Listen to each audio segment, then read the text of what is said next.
Movie के start में हमें बताया जाता है कि कनाडा के पॉपुलेशन को कंट्रोल करने के लिए कनाडा के गवर्नमेंट ने एक से ज्यादा बेबी बर्थ पर पाबंदी लगा दी। यानी कोई भी दूसरे बेबी को बर्थ नहीं दे सकता था, चाहे उसका पहला बेबी मर भी जाए। और अब हम मूवी में एक कपल को देखते हैं जो कनाडा का बॉर्डर क्रॉस कर रहा था, क्योंकि वो सेकंड बेबी को बर्थ देने वाले थे जो कनाडा में अलाउ नहीं था। बॉर्डर पर एक अनाउंसमेंट होती है जिसमें कहा जाता है कि सारे अपने सामान के साथ इंस्पेक्शन ऑफिस तक आए। लेकिन जॉन की वाइफ वहाँ जाने से डर रही थी और उसने एक जैकेट भी पहना हुआ था, उससे उसकी फिजिकल अपीयरेंस छुपी हुई थी। अब ऑफिस के अंदर जाने पर वो देखते हैं कि वहाँ एक लड़की को अरेस्ट किया जा रहा था, क्योंकि उसने गवर्नमेंट का पॉपुलेशन कंट्रोल रूल तोड़ा था। ये काम तो जॉन और उसकी वाइफ ने भी किया था। लोग अब चेकिंग करवाने के बाद वहाँ से जाने वाले थे, लेकिन तभी एक सोल्जर जॉन की वाइफ की जैकेट देख लेता है। इस तरह वो पकड़े जाते हैं। वहाँ पर सभी जगह अलार्म बजने लगता है। सभी सोल्जर्स इनको पकड़ने की कोशिश कर रहे थे, लेकिन वो लोग सोल्जर्स को मारते हुए बॉर्डर क्रॉस करने में कामयाब हो जाते हैं। लेकिन वो सोल्जर्स अभी भी उन दोनों के पीछे थे, इसीलिए जॉन अपनी वाइफ से कहता है कि वो आगे चली जाए। जॉन पीछे से इन सोल्जर्स को रोकेगा।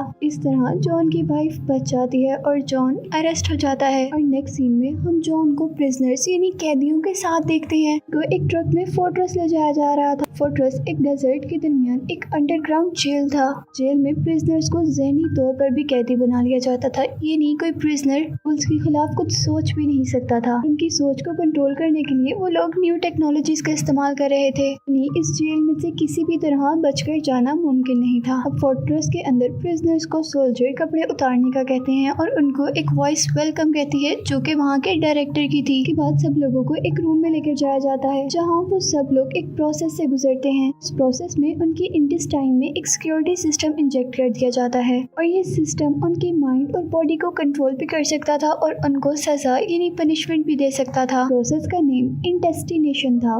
अब यहाँ का डायरेक्टर इन लोगों को एक ग्राफ की हेल्प से बताता है कि अगर ये लोग जेल की येलो लाइन क्रॉस करेंगे तो ये सिस्टम इनको बहुत ज्यादा एब्डोमेन पेन यानी पेट का दर्द देगा, और अगर इन लोगों ने गलती से रेड लाइन को क्रॉस कर दिया तो वो लोग फौरन ही मर जाएंगे। अब डायरेक्टर की बात सुनकर यहाँ पर एक आदमी बहुत ज्यादा नर्वस होकर शोर करने लगता है और उसका पाँव येलो लाइन तक चला जाता है, जिससे उसे बहुत ज्यादा पेट में दर्द होता है और वो आहिस्ता आहिस्ता करके गलती से रेड लाइन तक भी पहुँच जाता है, जिससे उसका बेली फूल जाता है और एकदम से वो मर जाता है। इसके बाद सोल्जर्स प्रिजनर को अंडरग्राउंड लेकर जा रहे थे और जाते जाते उनको पता चलता है कि ये जगह बहुत ज्यादा जमीन के नीचे है। इस बेसमेंट में 30 फ्लोर्स हैं। अब यहाँ जॉन और उसका साथी प्रिजनर एक रोबोटिक डिवाइस के सामने थे जिसका नाम Z10 था। ये रोबोटिक डिवाइस यहाँ लोगों के ब्रेन को रीड करने का काम करती थी और अगर कोई उनके खिलाफ सोच रहा होता था तो उसके ब्रेन को स्कैन कर लिया करती थी और फिर सजा के तौर पर प्रिजनर्स को इंटेस्टिनेट डिवाइस जो कि उनके पेट में थी उसके जरिए बहुत ज्यादा पेन दिया जाता था। फिर Z10 डिवाइस उनको उनके रूम तक पहुंचा देती है, जहां उन्हें और भी लोग मिलते हैं, लेकिन वो लोग बात करने से भी डर रहे थे।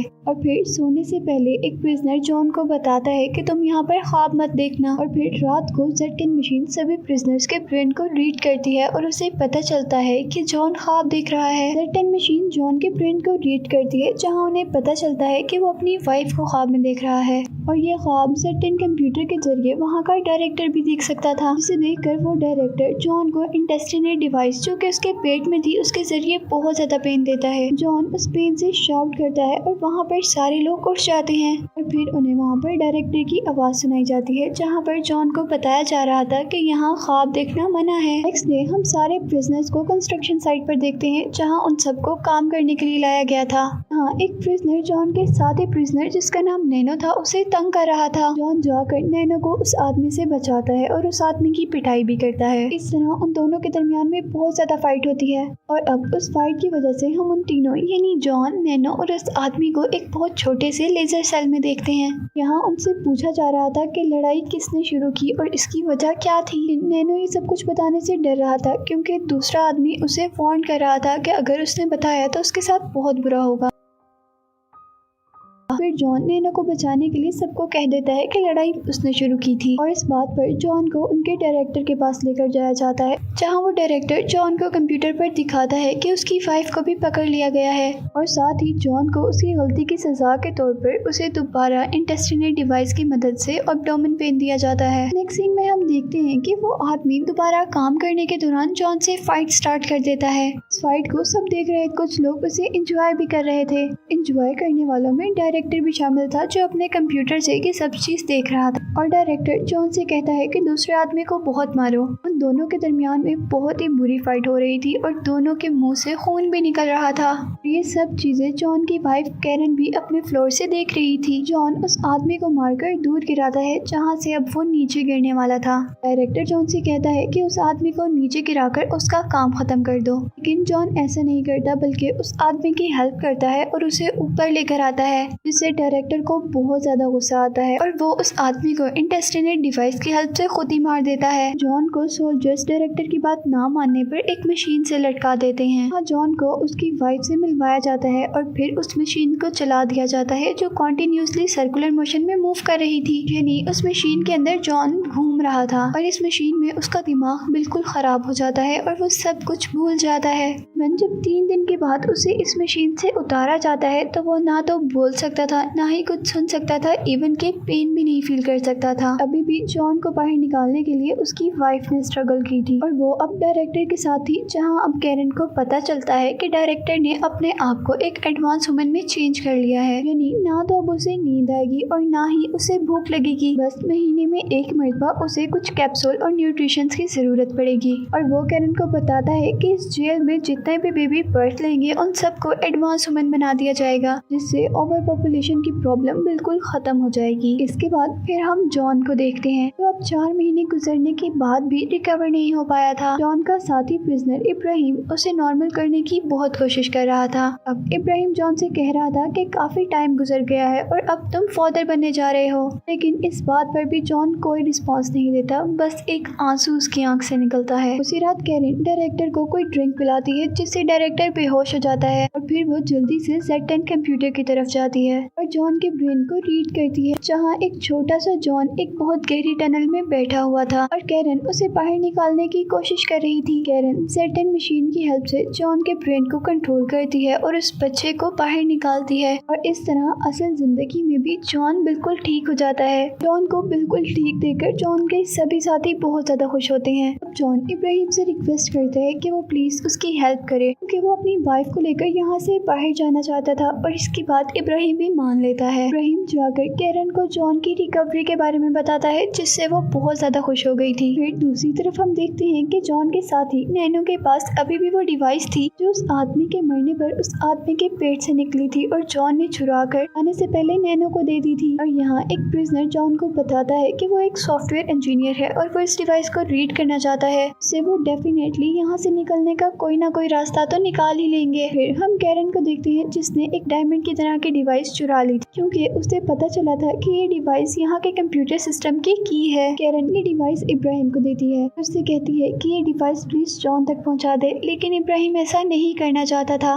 क्योंकि वो ऐसा करने से फंस सकता था। लेकिन इब्राहिम फिर भी ये सब करता है जॉन के लिए, क्योंकि वो इस डिवाइस के जरिए यहाँ से निकलने का रास्ता ढूंढ सकते थे।